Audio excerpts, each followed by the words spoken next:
Did you ever walk into a room and instantly feel like something wasn't right?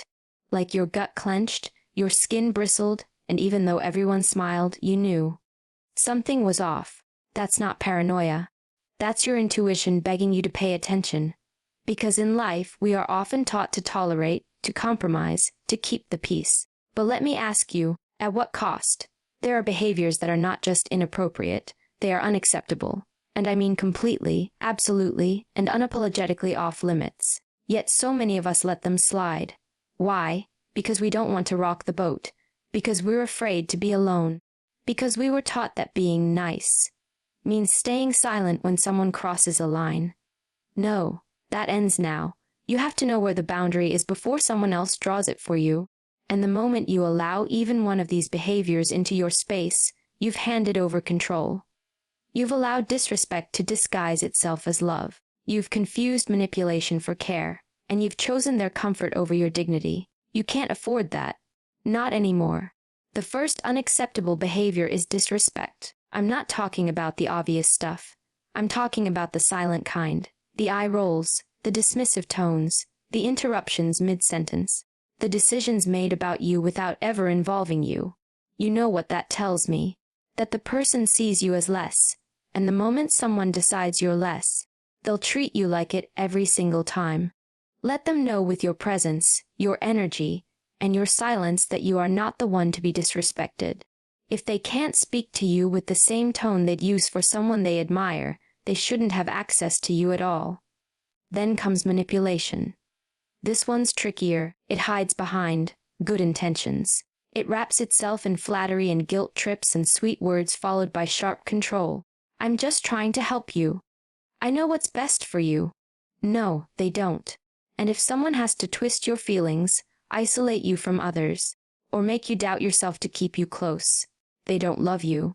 They fear losing control over you. That's not affection. That's domination in disguise. You don't owe anyone your trust if they've proven they'll use it against you.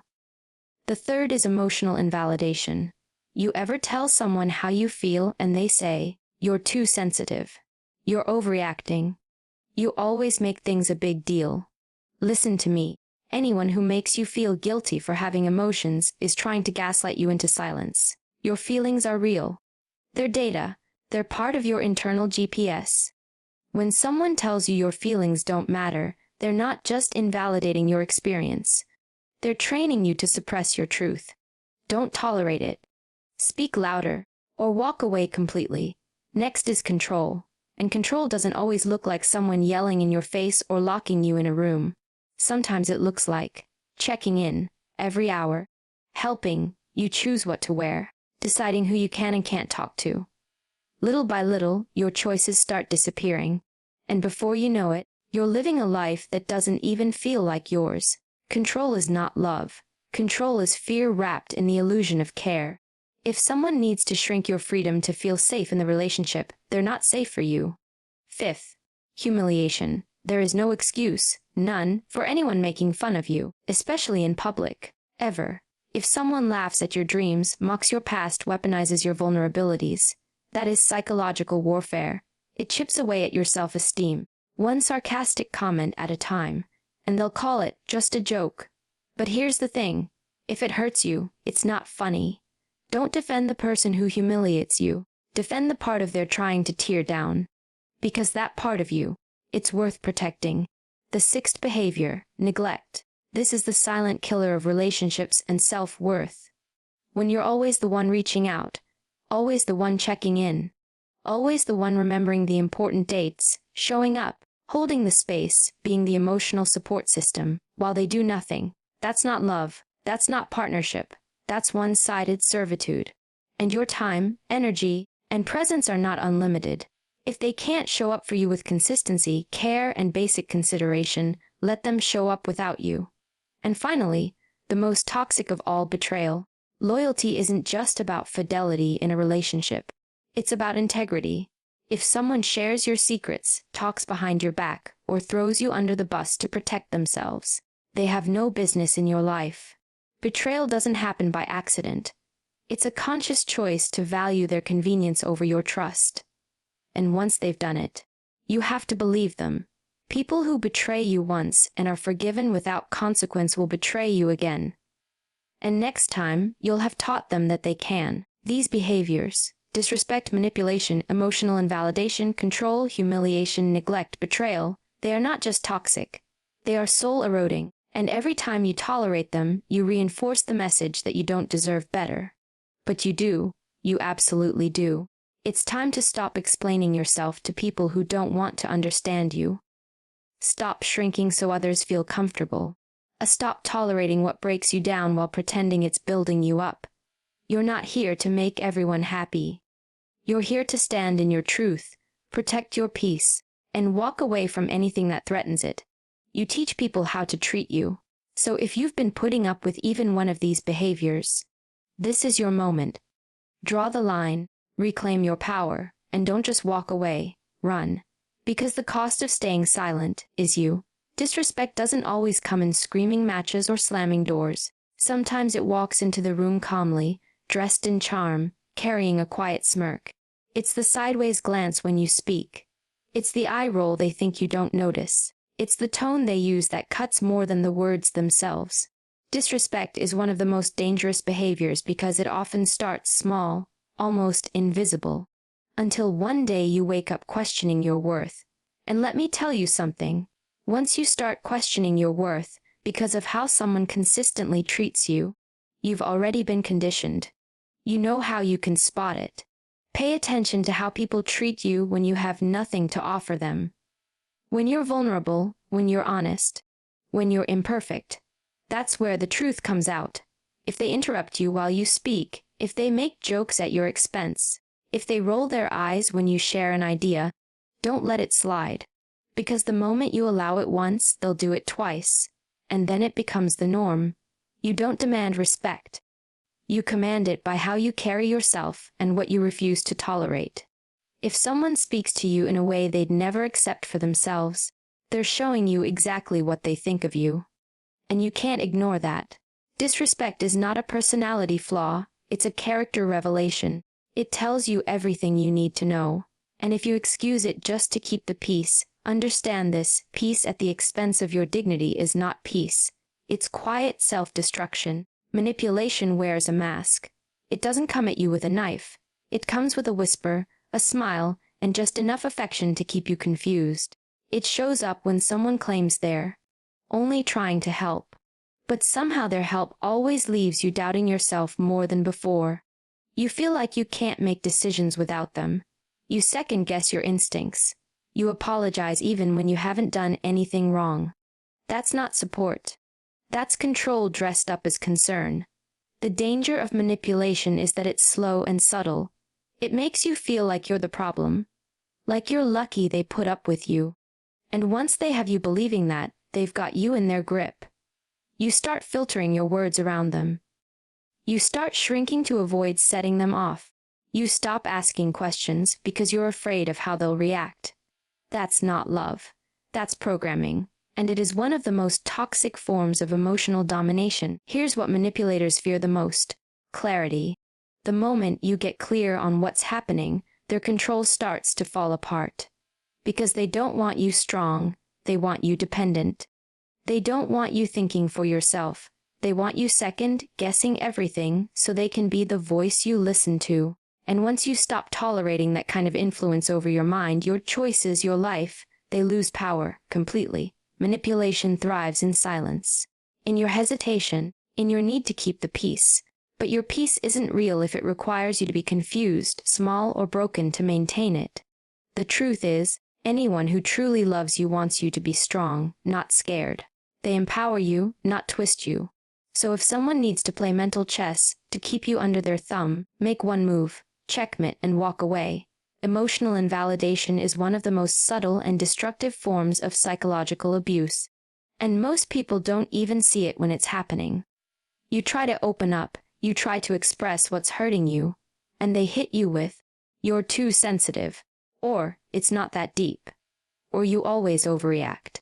Suddenly, you're left questioning your own emotional reality. You start believing that maybe your feelings are wrong, that maybe you are wrong.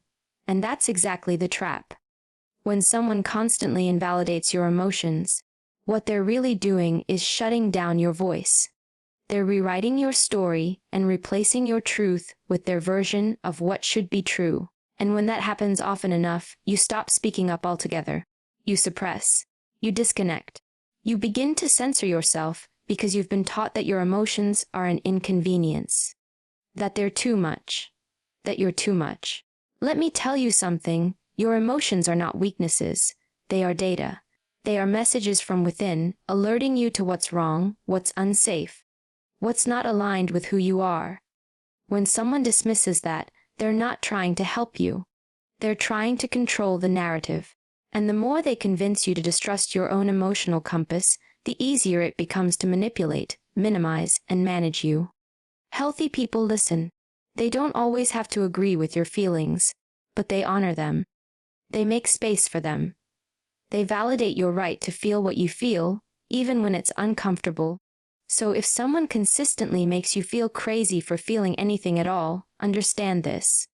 They're not emotionally mature enough to handle you. And it's not your job to shrink yourself into silence to make someone else feel more comfortable in your presence. Speak, always, even if your voice shakes. Because once you start honoring your own emotions, no one else gets to decide your truth for you. Control doesn't always look like someone shouting orders or slamming their fist on a table. No, the most dangerous kind of control is the one that comes cloaked in care. It's subtle. It sounds like, I just want what's best for you. Or I worry when you go out looking like that. Or, I don't think your friend is a good influence. At first, it feels like concern. It feels like love. But slowly, your choices start disappearing. Your world starts getting smaller. And you don't even realize it's happening because they've convinced you it's for your own good. Control thrives in small, consistent restrictions. They want to know who you're texting, where you're going, who you're with. They say it's about trust. But if they trusted you, they wouldn't need to monitor your every move. They slowly insert themselves into your decision-making process until you stop making decisions at all. They decide what you wear, what you post, what you say. And they do it in a way that makes you believe they're protecting you, when really, they're just protecting their ability to dominate you. And here's the hard truth. Anyone who needs to limit your freedom to feel secure doesn't love you. They fear losing their grip on you. They're not leading with love. They're leading with fear and insecurity. But that's not your responsibility to fix. You are not responsible for managing someone else's emotional instability. Your job is not to surrender your power just to keep their ego intact. Real love honors freedom. It supports your independence, encourages your growth, and allows you to exist without constant surveillance. So if someone makes you feel like you need permission to live your own life, that's not love. That's prison. You don't need a warden. You need a partner. And the moment you recognize control for what it really is, you reclaim your autonomy, your voice, and your ability to choose who you become. Because the life you want cannot exist in chains, no matter how polished they appear. Humiliation is a poison, and what makes it dangerous is that it often comes wrapped in a laugh, sealed with a smile, and disguised as a joke. You know the type. Someone cracks a funny comment about your weight, your past, your goals, or even your pain right in front of others. Everyone chuckles. But you don't, not really. You feel that sting in your gut, that heat in your face, that freeze in your chest, and you tell yourself, don't make it a big deal, just laugh it off. But inside, a part of you quietly breaks. That's humiliation. That's someone weaponizing your vulnerability, and you must never, ever, tolerate it. It doesn't matter if they say, I was just kidding. It doesn't matter if other people laugh. If it makes you feel small, disrespected, or exposed, then it wasn't a joke. It was an attack, aimed precisely at your confidence. And let me tell you something, people who love and respect you do not make sport of your insecurities. They don't use your story as punchlines. They don't turn your private truths into public entertainment. That's not humor. That's humiliation masked as playfulness. And it's not harmless. It's corrosive. It usually starts in the small moments. You're in a group setting and someone blurts out a private detail you trusted them with. Everyone laughs, and they say, oh come on, don't be so sensitive. But it chips away at your trust, and your sense of safety in that relationship. Or maybe they mock your ambitions, rolling their eyes at your dreams as if they're ridiculous. They do it with a grin, but the intention is sharp, to cut you down to size. That is psychological sabotage. And the longer you stay quiet about it, the deeper the damage goes. Here's the twisted parting: people who humiliate you often do it to elevate themselves. Their ego feeds off your embarrassment. They get to be the funny one, the bold one, the one who tells it like it is. But what they're really doing is asserting dominance. They're making sure you know where you stand, and that it's beneath them. And if you accept it, if you brush it off just to avoid conflict, they will do it again and again, until you start internalizing the belief that you are, in fact, something to be laughed at. I've seen this happen to the strongest people, the most driven women, the quietest fighters. One public put down at a time, their light dims. They start questioning if they're too sensitive, if they're overreacting, if they should just lighten up. No, you don't need to lighten up. You need to stand up. Stand up for the parts of yourself that they try to turn into entertainment. Because the second you allow someone to humiliate you without consequences, you give them permission to define your value. And they will always undervalue what they don't understand. And let's be honest, humiliation doesn't only happen in public. Sometimes it's in private, behind closed doors, in the way they roll their eyes when you cry, in the way they mimic your voice when you try to speak your truth, in the way they call you names during arguments. Names you never forget, even when they later pretend it never happened. You may not have an audience in those moments, but the wound is just as deep, maybe deeper, because now they're not just humiliating you, they're conditioning you to think that pain is normal, that ridicule is part of love, that disrespect is just how relationships work. And that is a lie. Real connection is not built on shame. Real intimacy does not grow in soil tainted with cruelty. You don't need to be put in your place by someone who claims to care about you. You don't need to be made fun of to be made visible. And if someone needs to make you feel small to feel big, that is not a person you need in your life. You have to understand that silence in the face of humiliation isn't strength. It's surrender. And the more you surrender your voice to protect their comfort, the more invisible you become to yourself. Eventually, you stop trusting your own reactions. You start laughing when you want to cry. You start agreeing when you want to walk away. You become fluent in self-betrayal.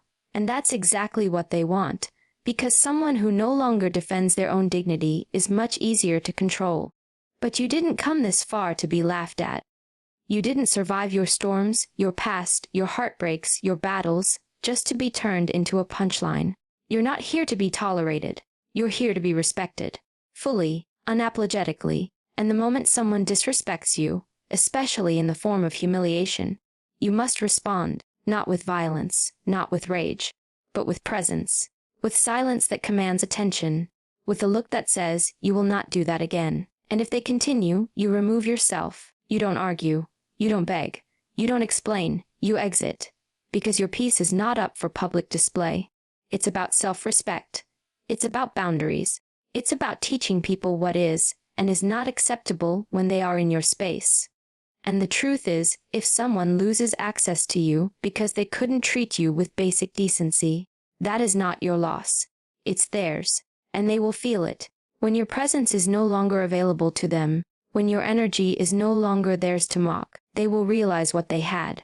But by then you'll have already moved forward, taller, sharper, stronger. So if you've been humiliated, even once, and you said nothing because you didn't want to cause drama, hear me now that silence was not peace, it was self-abandonment. But you don't have to stay there. You get to rise. You get to speak. You get to decide that from this moment on, no one, absolutely no one, gets to build their self-worth by tearing yours down. You are not someone's joke. You are not someone's target. You are not here to be diminished, mocked, or made small. You are here to be respected, honored, and treated with unwavering dignity. And the day you stop tolerating humiliation is the day you start teaching the world how serious you are about protecting the person you fought so hard to become. Neglect doesn't always look like absence. It looks like silence when you need support. It looks like someone who claims to care, but is never there when it counts. And here's the thing, Neglect isn't just about someone walking out on you. It's about someone staying, but showing up empty. You pour. You give. You stretch yourself until there's nothing left. And they receive it all like it's expected. Like it's your job to hold everything together while they simply exist in the space you've built for both of you. The most dangerous kind of neglect is the one you can't explain to others. It's quiet. It's slow. It's invisible. You can't point to a single explosive moment. No screaming, no breaking dishes. But inside, you're aching, because you keep showing up for someone who never notices that you're breaking. You remember their milestones. You comfort them through every failure. You make room for their emotions. But when you're hurting, when you need someone, they go silent, they vanish, and they always have an excusing work, stress, being too busy. But people make time for what matters. And if they can't make time for you, you need to start making space away from them. Neglect teaches you to settle for crumbs while pretending you're having a feast. You start rationalizing their lack of effort. You tell yourself they're just not good at expressing themselves, that they're under pressure, that they love you. They're just bad at showing it. But love that's never shown is just a word, and you deserve more than words. You deserve presence, consistency, effort. You deserve to be seen, not only when it's convenient for them, but when you're barely holding it together and need someone to just notice. People think abuse always comes with scars. Sometimes it comes with silence, with being made to feel like your needs are too much. That asking to be cared for is a burden. And that's how neglect manipulates you into believing that needing love makes you weak, that being human, needing connection, needing support makes you needy. No, it makes you real. And the right people don't punish you for being real. They show up. Period. Neglect also hides in one-sided emotional labor. When you're the one who always reaches out, always fixes the conflict, always initiates the conversations, the apologies, the plans, and they just sit back, comfortable, knowing you'll do it. That you'll carry both of you no matter how tired you are. That's not love. That's entitlement. And the longer you keep giving, the more they take. Until you have nothing left but resentment and exhaustion. You have to understand this: your consistency should not be used against you. Your loyalty should not be taken as permission to disappear on you. You are not someone's emotional maid, picking up the mess they won't even admit exists. If someone truly cares, they won't leave you constantly guessing where you stand. They won't let you carry the weight of the connection alone. They won't let you starve emotionally while pretending they're feeding you. You were not made to beg for attention, for validation, for love that should come freely if it's real. You are not too much. You are not too emotional. You are not asking for too much when you ask someone to be there. The right person, friend, partner, family, will not make you feel like an afterthought in your own life. They will meet you halfway. They will check in without being asked. They will care because they want to, not because you demand it. So if you're sitting in a relationship that leaves you feeling alone, even when someone is physically present, that is not love, is emotional starvation. And if someone only values you when you pull away, that's not a wake-up call for them. It's confirmation for you that they were only holding on because you kept pulling them in. The minute you stop, they drift. And that tells you everything you need to know. Don't convince yourself to stay in places that drain you. Don't confuse familiarity with love. Don't tell yourself they'll change if you'll just give them more time, more effort, more of yourself. Because the more of yourself you give to someone who doesn't show up for you, the more of yourself you lose. You are not here to slowly disappear to keep someone else comfortable. You are here to be loved in action, not just in words. You deserve a connection that nourishes, not one that leaves you starving for the bare minimum. Betrayal doesn't just break trust. It fractures your entire foundation. And it's never accidental. It is always a decision. Whether someone lies to your face, spreads your secrets behind your back, or chooses to protect themselves at your expense. Betrayal is deliberate. It's a calculated act that says, my comfort matters more than your trust. My ego matters more than our bond. My agenda matters more than you. And the moment someone shows you they are willing to do that, believe them. Because betrayal is not a one-time event, it's a pattern waiting for permission. It comes in many forms. Maybe they confided in you, cried on your shoulder, and promised you loyalty, only to use your vulnerability as leverage later. Maybe they were someone you trusted deeply, someone you defended even when others warned you. And when it mattered most, they chose to be silent. They didn't stand up for you. They didn't protect your name when you weren't in the room. They didn't stop the rumor. They were the rumor, and when you confront them, they spin it. Deny it. Twist it. They say things like, "You're overreacting," or "It wasn't that serious," or "I didn't think it would hurt you." But that's the lie. They knew exactly what they were doing. They just didn't care that it would cost them you. You can't keep giving passes to people who make choices that end in your heartbreak. Loyalty isn't about perfection. It's about protection.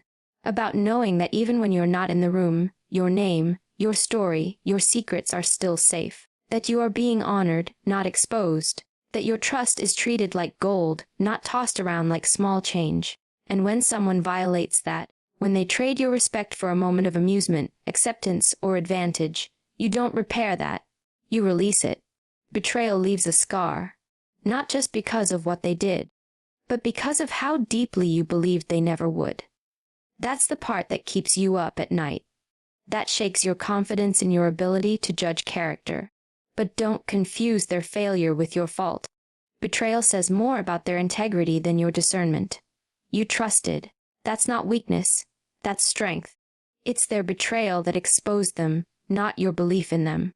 The mistake we often make is letting them stay after the damage is done. We tell ourselves it won't happen again. That maybe they didn't mean it. Maybe if we give more grace, more time, more chances, they'll learn. But here's the truth people rarely learn when there are no consequences. They learn when access is revoked. When you don't allow them back into the same space they took for granted. When you don't offer a clean slate to someone who dirtied the first one with lies and disloyalty. Forgiveness is personal. It's yours to give or withhold. But trust, that's earned. And once someone has shown you they'll cross that line to protect themselves, you have to understand they'll do it again if it benefits them. That's the pattern. And you have a choice. You can spend your life patching holes in a sinking boat, or you can step off and swim towards something that actually holds you up. Some betrayals come dressed in long-term friendships. Some in family ties, some in romantic vows. But none of those titles justify the betrayal. Loyalty isn't about how long someone has known you. It's about how they treat you when no one's watching. When it's inconvenient. When defending you costs them something. That's where loyalty lives. Not in words, in action. And if their actions show you they will hurt you, risk you, or lie to you for their own gain, you better believe them the first time. This is about protecting your peace. About guarding your energy. About knowing that the people closest to you should be your shield, not the ones who pierce you. And once that line is crossed, once betrayal has entered the room, you don't owe that relationship anything but distance. Because some bridges were never meant to be rebuilt. They were meant to be burned. And that fire, that's not destruction. It's clarity. It's the light that shows you who never deserved to walk beside you in the first place. Boundaries aren't about being mean. They're about being clear. And you have to be crystal clear about what you will and will not tolerate, because if you're not, someone else will draw the line for you. And they won't draw it in your favor. They'll test you. Slowly. They'll push just enough to see how far they can go. They'll make that one offended comment, break that one small promise, ignore that one request. And when you stay silent, when you let it slide, they get the message. This is acceptable. That's how it starts. That's how people learn how to treat you. Not by your words, but by what you allow. You teach people your value by what you enforce. If someone can continuously cross the line without consequence, then there is no line. If they can disrespect you and you still show up with the same energy, the same loyalty, the same effort, they will never respect your worth. They don't have to. Because you've shown them that love and access to you come without requirements. And that is a dangerous message to send. We're often taught that setting boundaries makes us difficult. That it makes us cold, rude, selfish. But the truth is, boundaries are a form of self-respect. They are you saying, I will not betray myself to keep you comfortable. I will not silence my discomfort just so you can avoid accountability. Because here's what happens when you lack boundaries. You start shrinking. You say yes when you mean no. You tolerate behavior that eats away at your peace. And over time, you become resentful, exhausted, disconnected from who you are, all because you've been trained to believe that having limits makes you unlovable. It doesn't. It makes you powerful. The people who get angry when you set boundaries are the ones who benefited from your lack of them. Read that again. If someone reacts with rage, guilt trips, or manipulation when you draw the line, that's not someone who loves you. That's someone who loved having control over you. And when you start taking that control back, they'll push harder. They'll say you've changed, that you're cold, that you're distant. But here's what you tell them. I didn't change. I just stopped allowing disrespect to hide behind familiarity. Boundaries aren't walls to keep people out. They're gates to decide who gets in. They don't push away the right people. They filter out the wrong ones. People who love and respect you won't be offended by your boundaries. They'll honor them, because they want to see you strong, not drained. Empowered, not controlled. If someone constantly challenges your boundaries, they are not confused. They are committed to testing your limits until you forget they exist. You don't owe everyone access. Not everyone deserves to hear your story, feel your energy, sit at your table. Access to you is a privilege, and you get to decide who earns it. Stop offering it to people who show you, through their actions, that they only come around to take. The right people won't make you beg for respect. They won't make you question your value. They'll meet your boundaries with understanding, not resistance. And let me tell you, once you start living with boundaries, you won't just feel more respected. You'll start respecting yourself in a whole new way. You'll stop asking for permission to protect your peace. You'll stop apologizing for choosing yourself. You'll stop shrinking to fit into spaces you've outgrown. And the people who truly see you, who are meant to walk this path with you, they'll rise to meet you. They won't just understand your boundaries. They'll love you more for having them. You don't owe anyone access to you, no matter who they are, no matter how long they've known you, no matter what they've done for you in the past. Access is not a lifetime membership, it is earned, and it is maintained through respect, consistency, and mutual care. But too many people feel entitled to you simply because they were once close, because they hold a title, or because they shared a chapter of your life. That's not how this works. You are not a public park. You are private property. And not everyone deserves to walk through your gates just because they know where the entrance is. People get comfortable. When you're kind, available, and loyal, they assume you'll always be there. They stop putting in the effort. They start crossing boundaries. They begin to take your presence for granted. And here's the hard truth. They do it because you allow it. Because instead of enforcing your standards, you try to be understanding. You convince yourself they're going through something. They didn't mean it. They'll do better next time. And you keep showing up, hoping they'll change. But what you're really doing is reinforcing the message that they can mistreat you and still have full access to your life. You have to stop letting people stay just because they've been there. Longevity does not equal loyalty. History does not equal honor. And just because someone had a front row seat in your past doesn't mean they deserve a place in your future. People will use nostalgia as a weapon. They'll say, "But we've been through so much," like that erases all the ways they've failed to show up for you in the present. But you're not obligated to keep people close who only bring chaos, confusion, or apathy into your life. Letting someone go doesn't mean you hate them. It means you finally love yourself enough to stop tolerating less than you deserve. And here's something most people don't understand. Every time you allow someone who drains you to stay, you push away people who would actually pour into you. You're so busy managing the drama, the inconsistency, the apologies, and the explanations, that you don't even have space for peace. You don't have energy left to receive the kind of support and connection that fuels growth, not survival.